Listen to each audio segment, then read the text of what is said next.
Jessica. Salut, comment ça va? Nous sommes ravis de t'accueillir ici à Paris. Merci. Grâce au réseau Instagram et Facebook dans le monde entier. Donc vraiment, bienvenue Jessica. Tout va bien? Merci, ça va super bien. Bienvenue à 1 heure de Montréal, donc au Québec, où on se déconfine tout comme vous, tranquillement. D'accord. Vous avez prévu normalement de pouvoir reprendre un petit peu de liberté à partir de lundi également?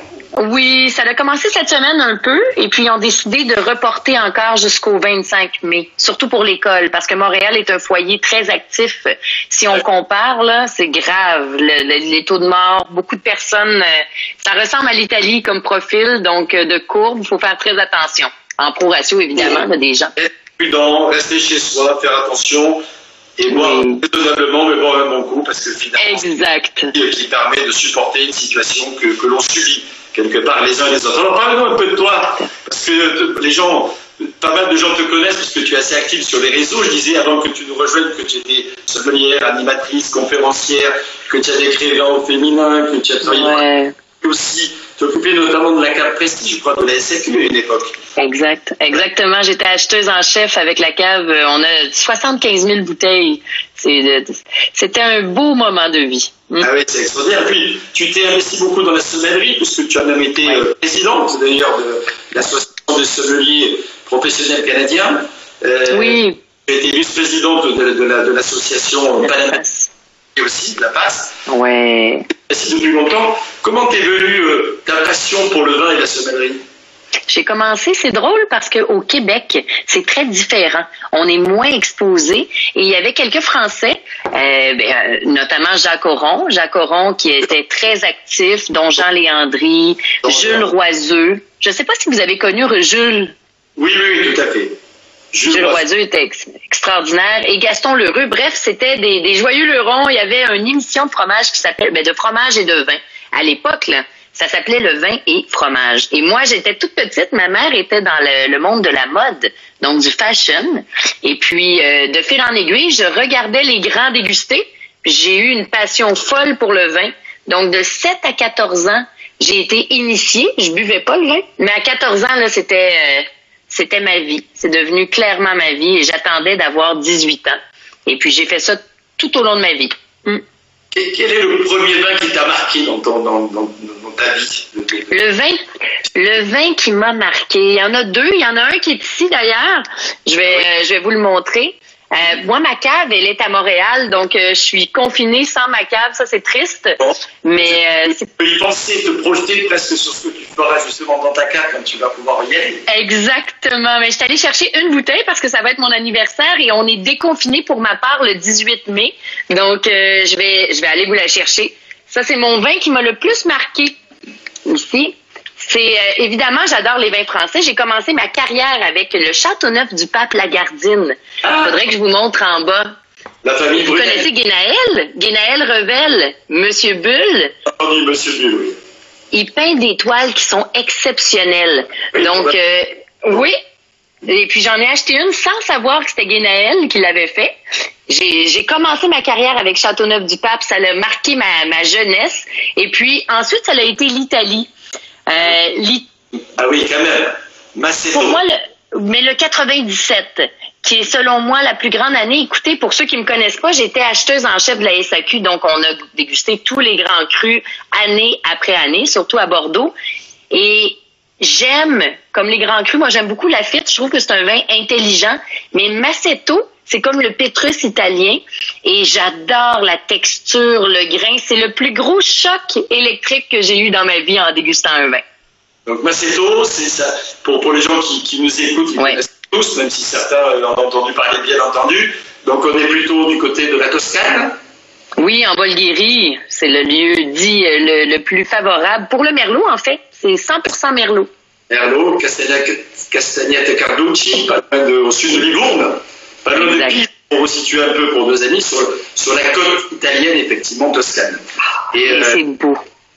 Et tu sais que ce programme donc, a été initié il y a maintenant 4 semaines. On finit ce soir, c'est la dernière. Hein, mais Bravo! Rendez-vous pour 2 aventures. Il a été initié par Vin et Société qui donc représente la filière viticole à travers toutes les différentes régions. Et je remercie vraiment toutes les équipes de Vin Société de nous avoir donné cette idée avec l'Union de la sommelier française également de mettre en place ce petit programme.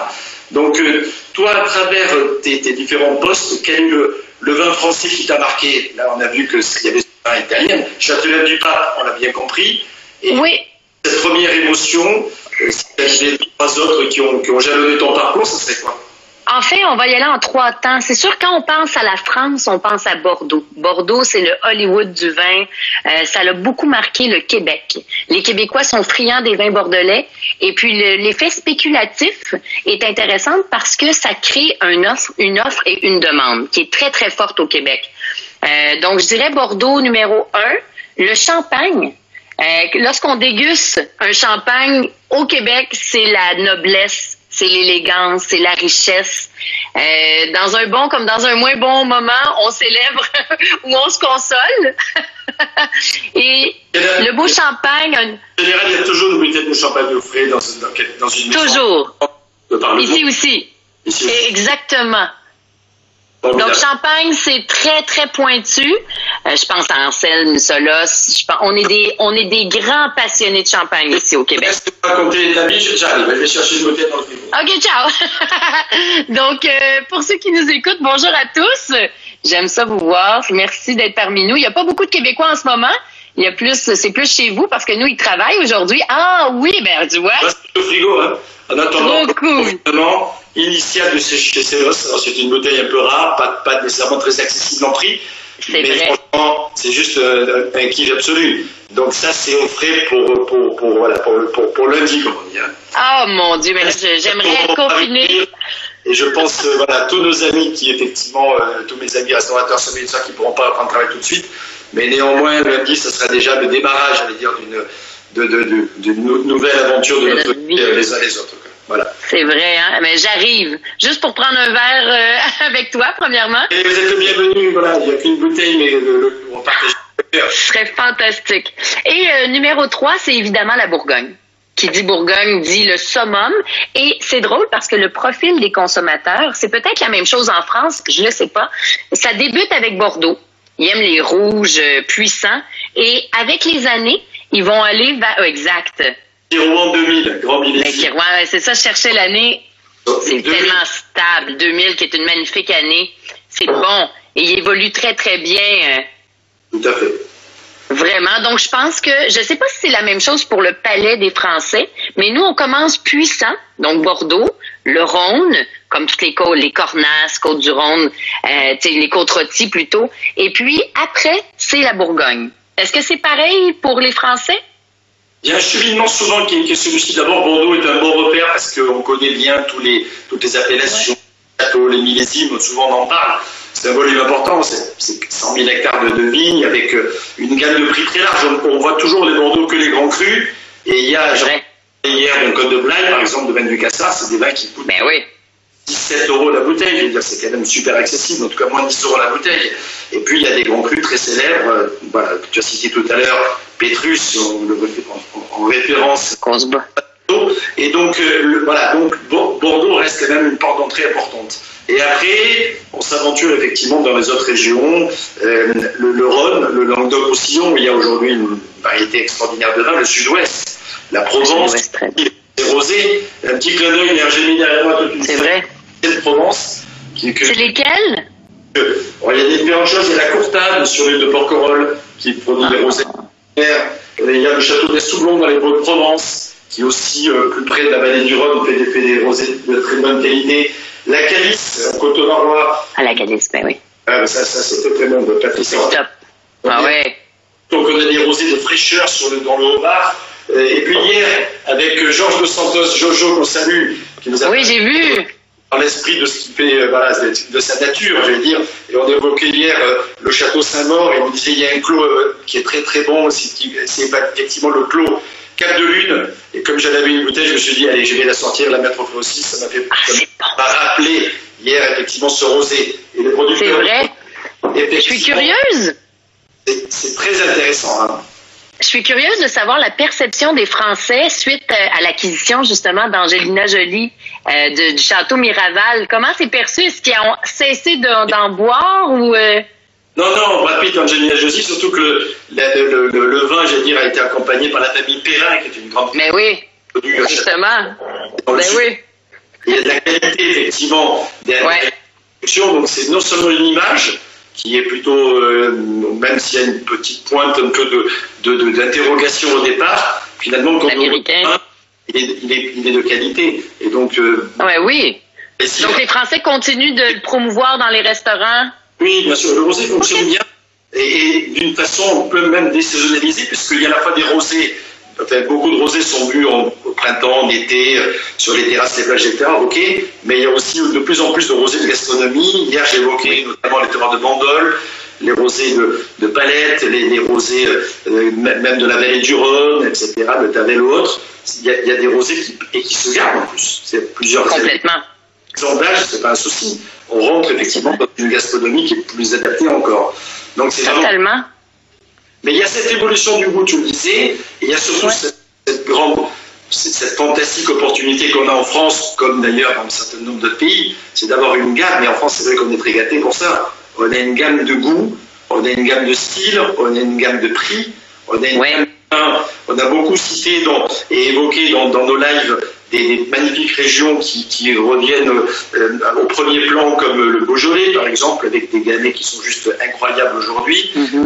Comme le muscadet, comme d'autres terroirs de la Loire, comme des cépages comme le chenin, le riesling, etc. On est gâtés. Et ça, c'est vraiment, vous, c'est le nid, hein, c'est là que ça se passe. Et je le vois parce que, tu vois, je sais pas si vous savez, mais j'ai créé ma propre marque de vin qui s'appelle Bu. Oui, exactement. C'est pas en France, mais c'est pour faire la promotion des vins français et italiens essentiellement. Et juste sur le marché du Québec, nous, on a l'alimentation comme Carrefour. Et on a la SAQ qui est la Société des alcools du Québec. C'est comme un Nicolas, si vous voulez, là. Donc, Carrefour, Nicolas, c'est deux réseaux différents. Et juste au Québec, les vins bordelais, Mont-Bordeaux, on l'a vendu à 44 000 caisses en une année, juste sur le sol québécois. Ah oui, c'est énorme. Donc, l'engouement est fou pour les vins français. Et le rosé, quand ils m'ont demandé d'élaborer un rosé, je ne sais pas si je vais vous le montrer, je l'ai ici, là.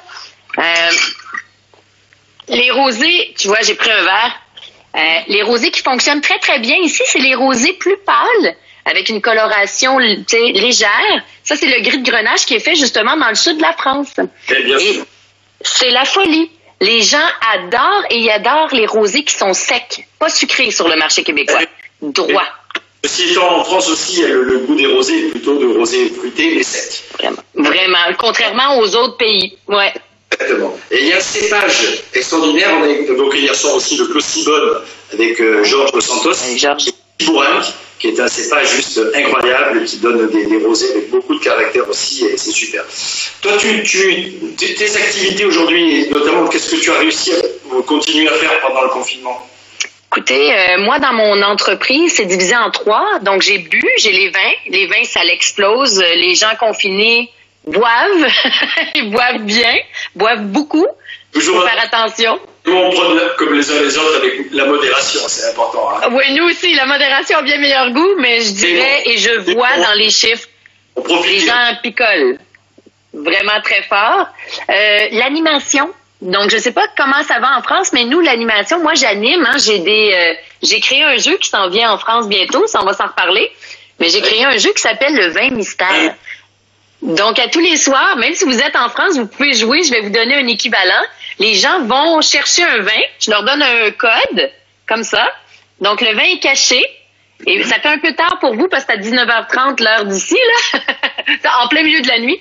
Et donc ça se poursuit, mais interactivement, avec une nouvelle plateforme qu'on a trouvée. Et les gens vont pouvoir jouer de chez eux, manger la même chose que moi, donc faire un accord mets et vin. Ça, c'est génial. C'est le confinement qui a fait en sorte que on est allé dans le 2.0.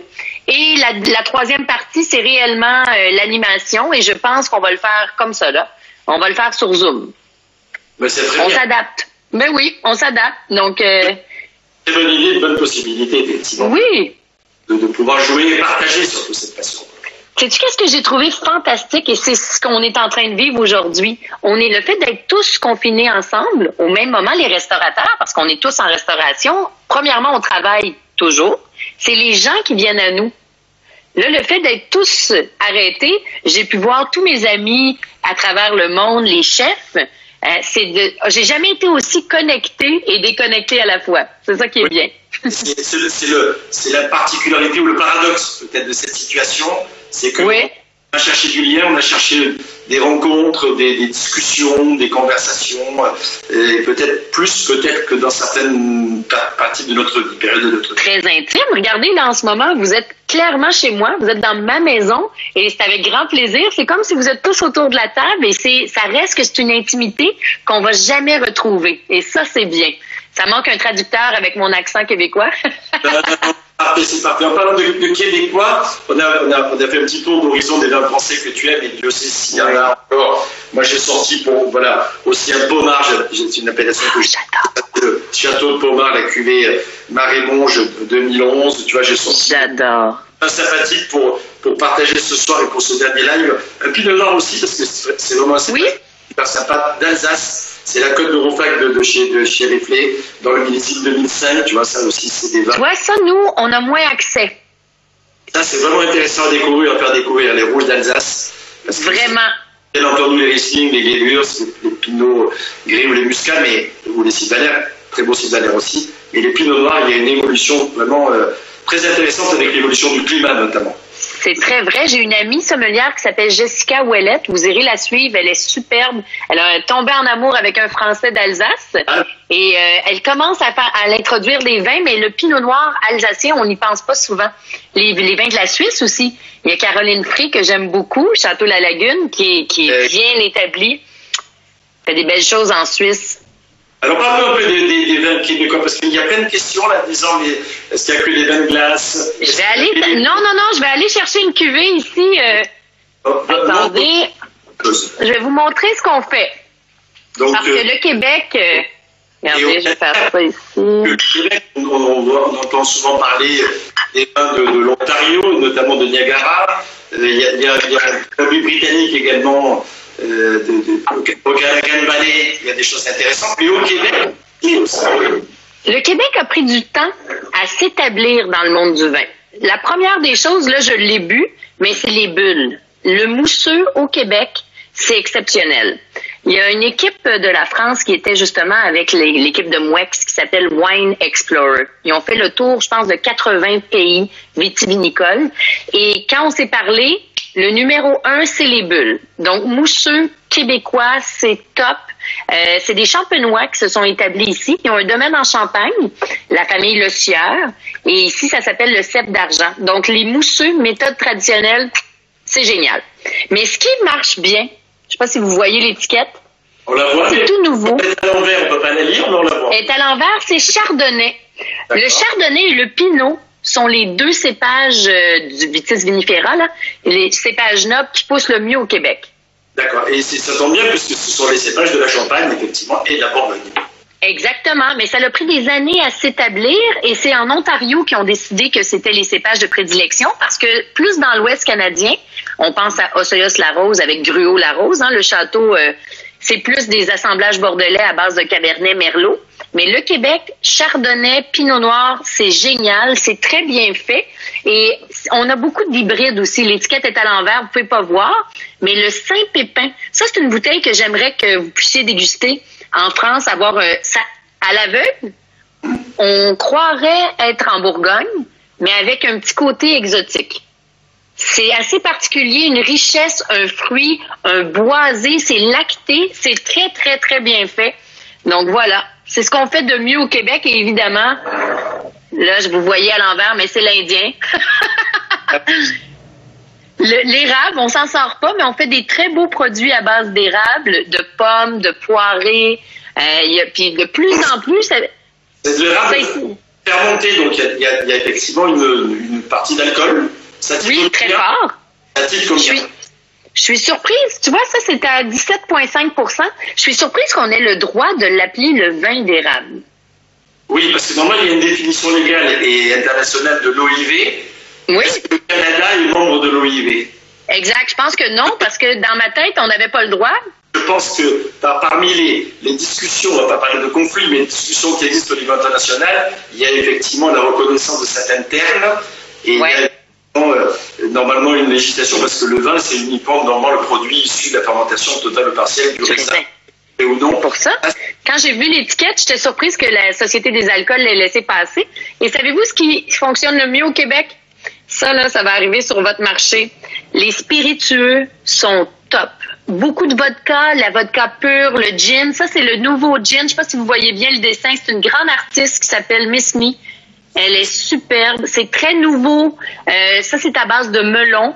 Mais on a beaucoup de mixologues. Donc, les sommeliers avec l'Association canadienne des sommeliers. Le vin prend de l'ampleur, mais les spiritueux et la bière. Oui, c'est un peu la même chose chez nous aussi, même si la partie viticole reste bien entendu majeure, parce qu'il y a une vraie tradition, puis on en parlait tout à l'heure, il y a quand même un choix extraordinaire sur tous les vignobles français. Et ce matin, dans le teaser, on t'a pas réveillé en pleine nuit pour que tu viennes à 11h30 nous voir avec la déclaration de vin de société. On évoquait justement le fait que certaines boissons, notamment par exemple le Pinot des Charentes, pouvaient rentrer de cocktails avec de l'agrumes, avec de la goyave, avec plein de choses qui pouvaient parfumer et agrémenter le goût, même si seul, et franchement, des grands Pinots des Charentes, il y a besoin de rien, comme on dit, mais pouvaient aussi être des bases intéressantes de cocktails. Il faut oser finalement, notamment sur certains marchés à l'international, il y a des types de boissons avec du sucre résiduel, etc., qui sont moins évidentes et qui peuvent être appréciées différemment. Totalement. Et avec toute la montée des mixologues, je pense qu'il faut mettre les produits qu'on a un peu oubliés de l'avant, parce que tous les produits classiques reviennent à la mode, là, surtout au Québec. On aime Pinot de Charente, certains muscats, on peut aller dans des vieux vermouths intéressants, des xérès espagnols qu'on ressort. Donc, c'est bien d'aller rechercher des alcools un peu oubliés, pas oubliés négativement, mais qu'on utilisait moins ou qu'on buvait moins. Vous êtes où, là? Vous êtes à quel endroit? C'est au bistrot? Non, c'est la maison. C'est la maison. Le bistrot, il rouvre. Est-ce qu'il va ouvrir les portes bientôt ou non? On va ouvrir, j'espère, ses portes comme tous les restaurants de France bientôt, même si Paris reste une zone rouge, puisqu'on a aussi des couleurs de zone, et donc c'est pas évident que ça puisse se passer aussi facilement, aussi rapidement qu'ailleurs. Mais effectivement, le bistrot devrait rouvrir le plus tôt possible, mais quand on aura les informations, quand on pourra mettre en place les normes qui conviennent effectivement pour pouvoir sécuriser les gens, le personnel, toutes les équipes, tous les gens qui ont, je suis sûr, envie de venir nous retrouver, mais dans des conditions compte tenu de la situation, bien entendu. Ouais, donc, je pense à vous. De ton parcours, de tes activités, qu'est-ce que est-ce que tu allais ouvrir quand on va être déconfiné, pourtant dans quelques temps, en plus c'est ton anniversaire, mais c'est quoi ta première envie en dehors de cet aspect? Ça se dit pas. Non, ma première envie. Là, c'est parce que vous pouvez pas voir. Faudrait que je vous montre. Je viens juste de m'acheter une maison de campagne. Donc, c'est la première fois de ma vie. J'ai toujours travaillé comme vous, là, tout le monde, 15-16 heures par jour. C'est un réel cadeau que de pouvoir s'arrêter et de profiter de la nature. Donc, j'ai envie de ça en ce moment. Je savoure. J'ai acheté des poules. Donc, j'ai 2 poules. Je vais faire du jardinage. J'ai jamais fait ça de ma vie. Alors, ma première envie, c'est que les amis viennent ici. C'est certain. Et deuxième envie, c'est de voyager. C'est d'enlever le voyage, là.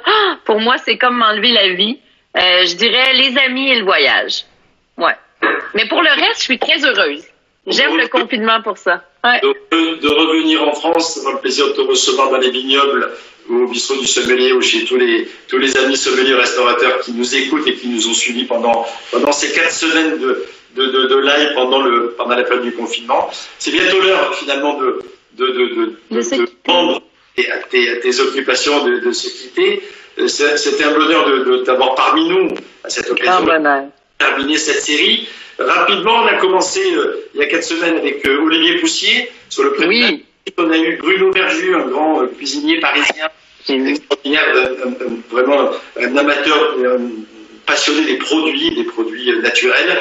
Ensuite, il y a eu Pascaline Lepelletier, que tu connais bien, puisque de chez toi, en latitude, New York et Montréal, c'est quasiment le même fuseau horaire, donc c'est bien. Exactement.